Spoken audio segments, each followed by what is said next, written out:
Hello, I am Sharika Sanders, your professional growth partner, career advisor, career mentor, specifically for those within the accounting space, helping them to understand how to get from here, which is working hard, possibly being overworked, feeling stagnant or stuck in their careers, to there, which is that next promotion, securing the promotion, understanding how to professionally advocate for themselves, communicate effectively, and all the things that are necessary to thrive in their corporate space. And honestly, just being that person for them that I needed when I was in corporate America as a corporate accountant. And so I've been providing videos based on effective communication and several different subtopics under that. Today, we're switching gears a little bit and speaking more on how to build effective corporate relationships. And again, I am a Christian, so my principles are biblically based. Wow. And I also include scriptural references. So again, building corporate relationships. So the first one that the first point in building corporate relationships, acknowledge what you do and do not know. So it's okay that you don't know everything. You're not expected to know everything. Even if you feel like, well, you don't know my manager. Nobody knows everything. Even that person that expects you to know it all. And it's okay, but don't be afraid. Don't let that fear of not knowing or the fear of what could happen if I say I don't know allow you to lie about what you do and don't know, because then now you're breaking trust, because it always comes to light and they realize that you don't know what you're doing or you don't know what you're talking about. Now it's like, well, can I trust them on when they talk, tell me other things? So that definitely hurts trust. But say, I'm not sure. The thing is, don't leave it there. If you're not sure, say, I'm not sure, but let me find out, or give me just a minute, or let me ask this person. So it's okay to say you're not sure, that you don't know, but just make sure that if you do that, that you take the steps to find out the answer, and then make sure you follow up after you find out the answer. So if that person says, oh, well, I can just let them know, okay, they may have more information, more detail, and feel comfortable talking with that person directly. That's fine. But you still will follow up and say, hey, I talked to this person. They gave me, this bit of information, and they said they're going to reach out to you directly to give you the full story. So, but making sure, one, that you're following up, because now it's continuing to build the trust in you and their understanding that even if they don't know, they'll figure out a way to know, or they'll get a way to find out. And so it's important. That's really important in building those relationships, because I will say when I was in corporate, people will come to me from all departments asking things that oftentimes had nothing to do with what I did in accounting. But I knew the answer. Either I knew the answer or I knew the person who could possibly give them the answer. So I would say, hey, especially if it wasn't my area, but I knew the answer, I would give them the answer and say, but if you want, some additional information, you should probably follow up here. That way I'm not putting extra work on myself and making myself that go-to person. Now, granted, I still kind of became the go-to person, but it's much, much easier to leverage the volume of requests and people coming to you for things when you can say, yep, I got you, but let me refer you to this person who is that subject matter expert, versus having them to constantly come back to you for the things that they need. And because of that, I was able to build a really great relationship just throughout, honestly, every organization that I've worked in. I know with one company I was with, I was in billing at the time, and we had just merged with another company. And so we had this big meeting for the professional services organization. That's what our particular part of the company, the group that I supported, was called. And we had this big meeting. They flew everyone out to Dallas because our companies were from different places, various places. We had employees in various places in the U.S. as well as in Canada. So they flew everyone out to Dallas. We stayed, a few days in some spot they had set up for us. Maybe it was a hotel. not important. Um, but anyway, it was a meeting space where we got to collaborate and meet, and those meetings that we would have had online, we were able to have face to face, as well as some team building activities. But it was a really great opportunity for everybody to get to meet. My point in mentioning that is when they mentioned or went to introduce our particular group, because again, I was in billing, but I was a support reference for all of the people within this. I think it was 150, 160 people that were in this organization. So I did the billing. I had to train the new people coming in on how to enter their time and things so that I could bill it correctly. I enter projects into the systems, all these different things, right? So anyway, they go to introduce the people within my particular group, which is my manager, myself, and one other person. So they introduced the first person, and they, everybody's nice, and they like, okay, great. They introduced me. I received a full standing ovation, like cheering, applauding.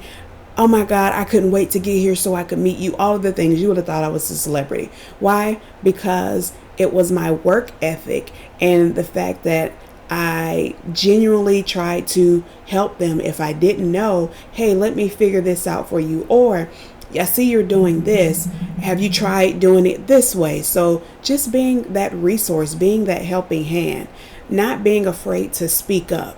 And so one of the points, because I did say I do scriptural references. So one of the points that scriptures that I wanted to reference under this is Proverbs 22:29, which says, do you see a man skilled in his work? He will not stand before kings. Do you see a man skilled in his work? He will stand before kings. He will not stand before obscure men. And so this is our way of being good stewards of what God has given us, of the information that we do have, of being able to help others, but also helping ourselves, which means continue to grow, continue to learn, continue to perfect your craft so that you get to write your own ticket.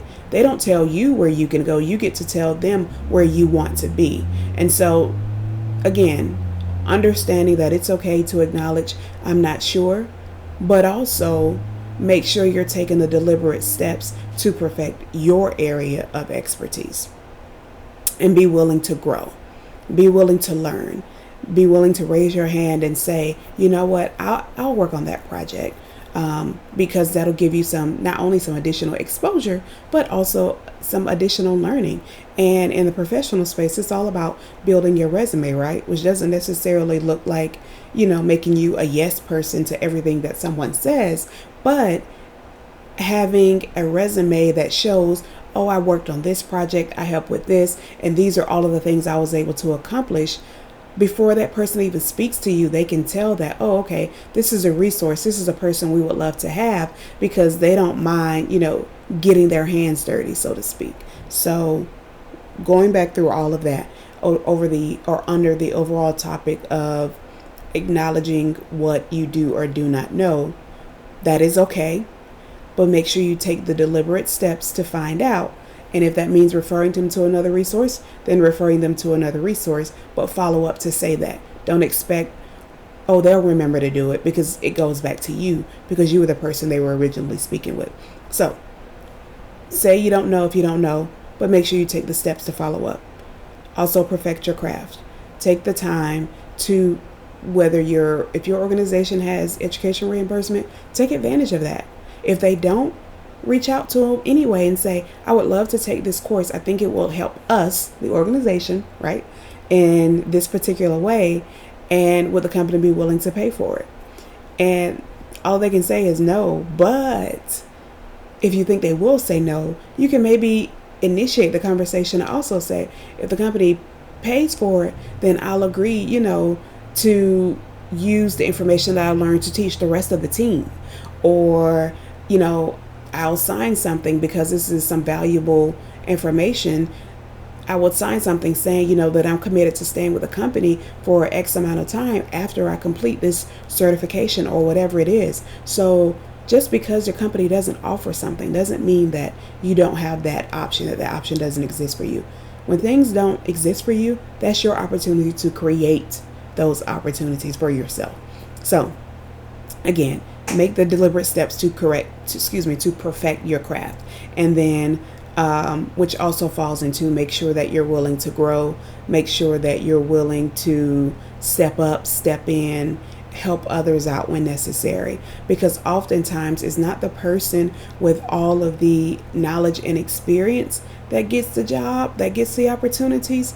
It's the person who shows that willingness to learn, that person who's humble enough to be taught, that person who's humble enough to say, I'm not sure, or to go to someone and say, you know what, I would really love it if you can help explain this to me because I don't understand.